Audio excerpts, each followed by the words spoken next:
feel like building the life that you want is harder than you could imagine, and maybe it feels unreachable? Today, we're going to talk about some of the factors that make us feel that way and how to get to the life that we really, really want. Hi, I'm Bonita. I am a frugal living Kansas native, and I am early retired. I'm starting my third year in retirement, and I have done so much growth and reflective look back into my life that got me to where I am today. I'm probably happier than I have ever been in my entire life. And for me, that is very, very good. But it's also a little bit sad because I think, wow, there was so much wasted time getting here. And what were those obstacles and why did I not see through them? One of those was debt. We spend so much time in our lives dealing with debt, dealing with bill payment and repayment, purchasing things, figuring out how to purchase things, figuring out how to pay them off. And that adds so much worry to our lives. And sometimes we don't even realize it because that's just what everyone is doing as they are getting a home and having a family and building the life that they think that they want. It also builds a lot of debt. And then we spend a big part of our life trying to pay that back off and again get to the life that we think that we want. One of the reasons that this is probably the best time of my life is because I really incorporated frugal living into my early retirement. And because of that, it helped me get out of debt. It helped me reduce the worry that I had on so many things that I didn't even realize were hanging in the back of my mind in everything I did.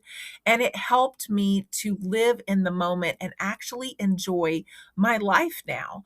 I can enjoy family gatherings. I can enjoy doing basically anything because I'm in the moment without all of that worry hanging. And a lot of that had to do with building my resources, building my pantry stock, building up my household goods, building up my savings, and building up some long term high money interest bearing accounts so that I knew that things were in a good place and I didn't have to worry about that part of my life.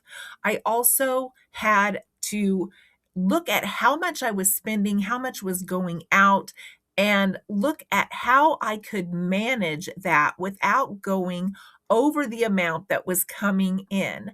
And once I got to that point and I realized, okay, these things are extra and I don't really need them, and I can live within my means and not have all of that worry, I definitely chose that Y in the road because that direction made my life so much better.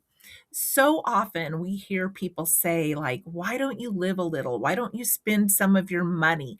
You can't take it with you. And all of these things that encourage us to spend when maybe we think we probably should save. And we can get caught up in that and we can listen to people and think, they're right. Maybe I'm not living up to my potential. Maybe I'm not taking those expensive vacations or buying the best car with the heated seats and the heated steering wheel. Maybe I'm missing out on things that I could really be enjoying and I'm making too many cuts on corners. But if we get to the point where we don't owe money and we have everything that we need, and then it leaves money for us to do things with the money that we want to do, and also have money as a backup in case we need it, that is where a lot of us truly would rather be. But that seems unattainable. Also, it seems unattainable to have these lavish lifestyles, but many of us still strive for that. We see so much of this on TV. Maybe we even see it with our neighbors or our friends, and we think, maybe I should second guess the way I've been living. Maybe I am missing out. But then if I spend a little bit of time talking to those same people that it appears like I'm missing out, I realize that they really envy the life that I have. They really envy the fact that I don't owe a bunch of bills, that I am early retired, that I have what I need when they are still struggling to pay off the choices that they have made.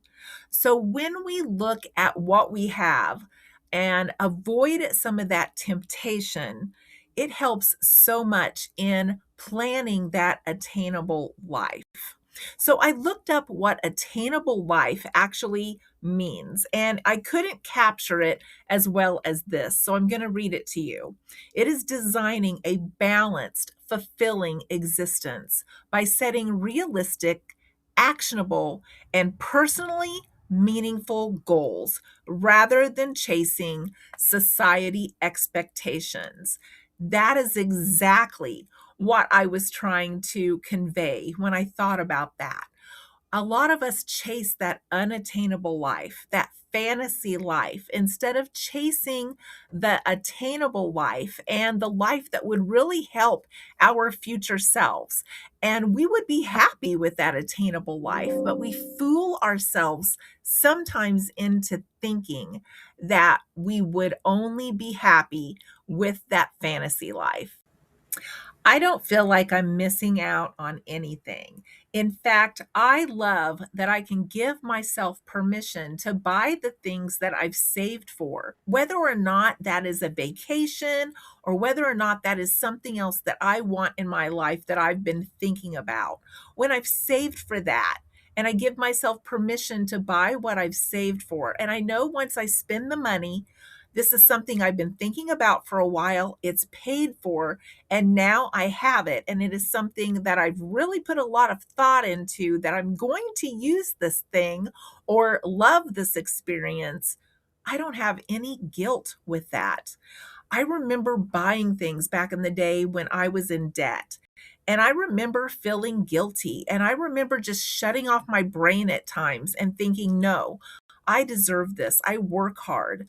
I'm going to get myself some nice things because I'm never going to be debt free. So why not enjoy some things while I can now? And that is such dangerous thinking. But I think a lot of us get caught up in that. And we don't even realize that the type of life that is debt free and we can still enjoy so many things and do things we want can be attainable. So ask yourself, do you want to do this for you? Do you want to build a life that you don't need an escape from? We've heard that phrase before. Do you want to move past being a passive consumer?